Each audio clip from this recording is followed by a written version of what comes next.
আজি ভিডিওত আমি top 30 important question লৈ আহিছো যিসমূহ Assam police SI ADR grade 3 grade 4 এইসমূহৰ বাবে অতি প্ৰয়োজনীয় হয় গতিকে এইসমূহ আহি থকা দেখা যায় আগৰ পৰীক্ষাসমূহত গতিকে সকলোৱে ভিডিওটো শেষলৈকে চাব বুলি আশা কৰিলো ভাৰতৰ প্ৰথম লোকপিয়ল কোন বছৰত কৰা হৈছিল সুধিছে ইয়াৰ ৰাইট আনসাৰটো কি হয় সকলোৱে কমেন্ট কৰি জনাব এতিয়া তাৰ পিছত 2 নম্বৰ কোৱেশ্চন দিলে 2 নম্বৰ কোৱেশ্চন সুধিছে ভক্তি ৰত্নাৱলী গ্ৰন্থখন কোনে ৰচনা কৰিছিল ভক্তি ৰত্নাৱলী গ্ৰন্থখন কোনে ৰচনা কৰিছিল সুধিছে ইয়াৰ ৰাইট আনসাৰটো হৈছে অপচন এ মাধৱদেৱে ভক্তি ৰত্নাৱলী গ্ৰন্থখন ৰচনা কৰিছিল এতিয়া তাৰ পিছত 3 নম্বৰ কোৱেশ্চন দিলে 3 নম্বৰ কোৱেশ্চন সুধিছে ব্ৰিটিছ শাসকৰ বিৰুদ্ধে বিদ্ৰোহ কৰা প্ৰথমজন আহোম ৰাজকোঁৱৰৰ নাম কি ব্ৰিটিছ শাসকৰ বিৰুদ্ধে বিদ্ৰোহ কৰা প্ৰথমজন আহোম ৰাজকোঁৱৰৰ নাম কি সুধিছে ইয়াৰ ৰাইট আনসাৰটো হৈছে অপচন বি গোমধৰ কোঁৱৰ হৈছে ব্ৰিটিছ শাসকৰ বিৰুদ্ধে বিদ্ৰোহ কৰা প্ৰথমজন আহোম ৰাজকোঁৱৰ এতিয়া তাৰ পিছত 4 নম্বৰ কোৱেশ্চন দিলে 4 নম্বৰ কোৱেশ্চন সুধিছে গড়গাঁৱলৈ কোনজন আহোম স্বৰ্গদেৱে ৰাজধানী সলনি কৰিছিল সুধিছে ইয়াৰ ৰাইট আনসাৰটো হৈছে অপচন এ চুকলেংমুঙে গড়গাঁৱলৈ আহোমৰ ৰাজধানী সলনি কৰিছিল এতিয়া তাৰ পিছত 5 নম্বৰ কোৱেশ্চন দিলে 5 নম্বৰ কোৱেশ্চন সুধিছে কোন চনত বক্তিয়াৰ খিলজীয়ে অসম আক্ৰমণ কৰিছিল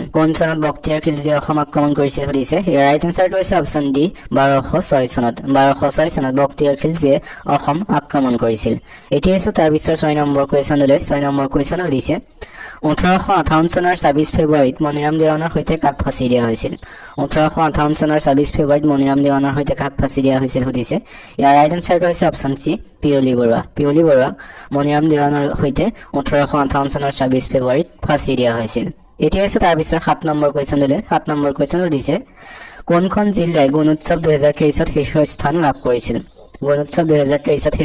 কোনখন জিলাই লাভ কৰিছিল সুধিছে ইয়াৰ ৰাইট আনসাৰটো হৈছে অপচন বি শিৱসাগৰ জিলাই 2023 চনত গুণোৎসৱত শীৰ্ষস্থান লাভ কৰিছিল এতিয়া তাৰ পিছত 8 নম্বৰ কোৱেশ্চন দিলে 8 নম্বৰ কোৱেশ্চন সুধিছে ভাৰতৰ আটাইতকৈ বেছিকৈ বাঁহ উৎপাদন কৰা ৰাজ্য কোনখন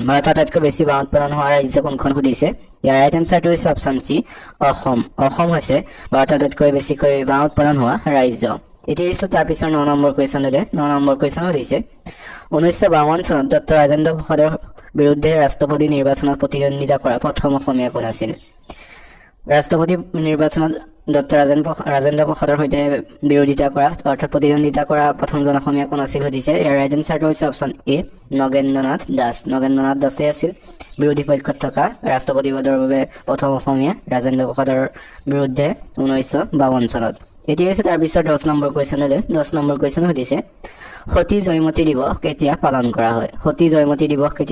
হয় সুধিছে ইয়াৰ ৰাইট আনসাৰটো হৈছে অপচন সি 27 মাৰ্চ তাৰিখে সতী জয়মতী দিৱস পালন কৰা হয় এতিয়া তাৰ পিছত 11 নম্বৰ কোৱেশ্চন দিলে 11 নম্বৰ কোৱেশ্চন সুধিছে কোচবিহাৰৰ প্ৰথম শাসক কোন আছিল সুধিছে ইয়াৰ ৰাইট আনসাৰটো হৈছে অপচন বি লক্ষ্মীনাৰায়ণ হৈছে কোচবিহাৰৰ প্ৰথম শাসক তাৰ পিছত 12 নম্বৰ কোৱেশ্চন সুধিছে কামৰূপ ৰাজ্যৰ কোনজন ৰজাক মহাৰাজাধিৰাজ বুলি জনা গৈছিল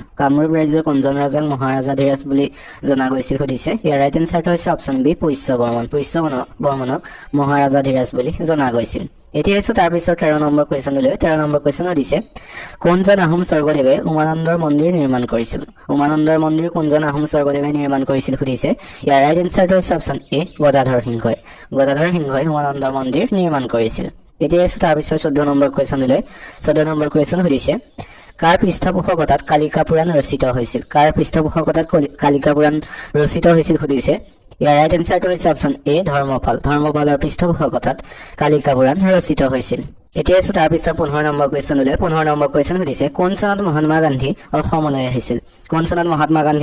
আহিছিল সুধিছে ইয়াৰ ৰাইট আনসাৰটো হৈছে অপচন চি 1921 চনত মহাত্মা গান্ধী অসমলৈ আহিছিল তাৰ পিছত 16 নম্বৰ কোৱেশ্চন সুধিছে ডিগবৈ শোধনাগাৰ কোন চনত স্থাপিত হৈছিল সুধিছে ইয়াৰ ৰাইট আনসাৰটো হৈছে অপচন এ 1901 চনত ডিগবৈ শোধনাগাৰ স্থাপিত হৈছিল তাৰ পিছত 17 নম্বৰ কোৱেশ্চন সুধিছে সেন বংশৰ প্ৰতিষ্ঠাপক কোন আছিল সুধিছে ইয়াৰ ৰাইট আনসাৰটো হৈছে অপচন সি নীলধ্বজ হৈছে সেন বংশৰ প্ৰতিষ্ঠাপক তাৰ পিছৰ কোৱেশ্চন সুধিছে অসমত মানৰ তৃতীয় আক্ৰমণ কিমান চনত হৈছিল সুধিছে ইয়াৰ ৰাইট আনসাৰটো হৈছে অপচন বি 1821 চনত মানৰ তৃতীয় আক্ৰমণ সংঘটিত হৈছিল এতিয়া তাৰ পিছৰ কোৱেশ্চন দিলে তাৰ পিছৰ কোৱেশ্চন সুধিছে কোনজন ৰজাৰ দিনত মোৱামৰীয়া বিদ্ৰোহ সংঘটিত হৈছিল সুধিছে ইয়াৰ ৰাইট আনসাৰটো হৈছে অপচন এ লক্ষ্মীসিংহৰ দিনত মোৱামৰীয়া বিদ্ৰোহ সংঘটিত হৈছিল। ঠিক আছে, তাৰ পিছৰ 20 নম্বৰ কুৱেশ্যন হ'লে 20 নম্বৰ কুৱেশ্যন সুধিছে নামেৰি ৰাষ্ট্ৰীয় উদ্যান অসমৰ কোনখন জিলাত অৱস্থিত? নামেৰি ৰাষ্ট্ৰীয় উদ্যান অসমৰ কোনখন জিলাত আছে সুধিছে। ইয়াৰ ৰাইট এনচাৰটো হৈছে অপশ্যন এ শোণিতপুৰ জিলাত নামেৰি ৰাষ্ট্ৰীয় উদ্যানখন অৱস্থিত। এতিয়া আছে তাৰ পিছৰ কুৱেশ্যন হ'লে তাৰ পিছৰ কুৱেশ্যন সুধিছে দিহিঙীয়া ৰজা হিচাপে কাক জনা যায়? দিহিঙীয়া ৰজা হিচাপে কাক জনা যায় সুধিছে। ইয়াৰ ৰাইট এনচাৰটো হৈছে অপশ্যন বি চুহুংমুঙক দিহিঙীয়া ৰজা বুলি জনা যায়। তেতিয়া আছে তাৰ পিছৰ কুৱেশ্যন দিলে তাৰ পিছৰ কুৱেশ্যন সুধিছে অসম এছ'চিয়েশ্যন কোন চনত গঠিত হৈছিল? আসাম এছ'চিয়েশ্যন কোন চনত গঠিত হৈছিল সুধিছে। ইয়াৰ ৰাইট এনচাৰটো হৈছে অপশ্যন ডি 1903 চনত আসাম এছ'চিয়েশ্যন গঠন হৈছিল। তাৰ পিছৰ কুৱেশ্যনটোলৈ যাব বিচাৰিছোঁ। তাৰ পিছৰ কুৱেশ্যন সুধিছে অসমত কোন চনত চাহ আৱিষ্কাৰ হৈছিল? সুধিছে। ইয়াৰ ৰাইট এনচাৰটো হৈছে অপশ্যন বি 1823 চনত অসমত চাহ আৱিষ্কাৰ হৈছিল। ঠিক আছে, তাৰ পিছত 24 নম্বৰ কুৱেশ্যন হ'লে 24 নম্বৰ কুৱেশ্যন সুধিছে জয়দৌল জয়সাগৰ পুখুৰী আৰু ৰংমহল কোনজন আহোম স্বৰ্গদেৱে নিৰ্মাণ কৰিছিল? জয়দৌল জয়সাগৰ পুখুৰী কোনজন আহোম স্বৰ্গদেৱে নিৰ্মাণ কৰিছিল সুধিছে। ইয়াৰ ৰাইট এনচাৰটো হৈছে অপশ্যন এ ৰুদ্ৰসিংহই জয়দৌল জয়সাগৰ পুখুৰী আৰু ৰংমহল নিৰ্মাণ কৰিছিল। এতিয়া আছে তাৰ পিছৰ 25 নম্বৰ কুৱেশ্যন হ'লে 25 নম্বৰ কুৱেশ্যন সুধিছে তলাতল ঘৰ কোনে নিৰ্মাণ কৰিছিল? সুধিছে। ইয়াৰ ৰাইট এনচাৰটো হৈছে অপশ্যন চি ৰাজেশ্বৰ সিংহই তলাতল ঘৰ নিৰ্মাণ কৰাইছিল। ঠিক আছে, তাৰ পিছত 26 নম্বৰ কুৱেশ্যন হ'লে 26 নম্বৰ কুৱেশ্যন সুধিছে বংগ বিভাজন কেতিয়া হৈছিল? কিমান চনত হৈছিল সুধিছে। ইয়াৰ ৰাইট এনচাৰটো হৈছে অপশ্যন বি 1905 চনত বংগ বিভাজন সংঘটিত হৈছিল। ঠিক আছে, তাৰ পিছৰ কুৱেশ্যন হ'লে তাৰ পিছৰ কুৱেশ্যন সুধিছে বংগ বিভাজনৰ সময়ত ব্ৰিটিছ ভাইচৰ কোন আছিল? সুধিছে। ইয়াৰ ৰাইট এনচাৰটো হৈছে অপশ্যন এ লৰ্ড কাৰ্জন আছিল বংগ বিভাজনৰ সময়ত ব্ৰিটিছ ভাইচৰ। এতিয়া হৈছে তাৰ পিছত 28 নম্বৰ কুৱেশ্যন হ'লে 28 নম্বৰ কুৱেশ্যন সুধিছে ব্ৰাহ্ম সমাজ কোনে প্ৰতিষ্ঠা কৰিছিল? সুধিছে।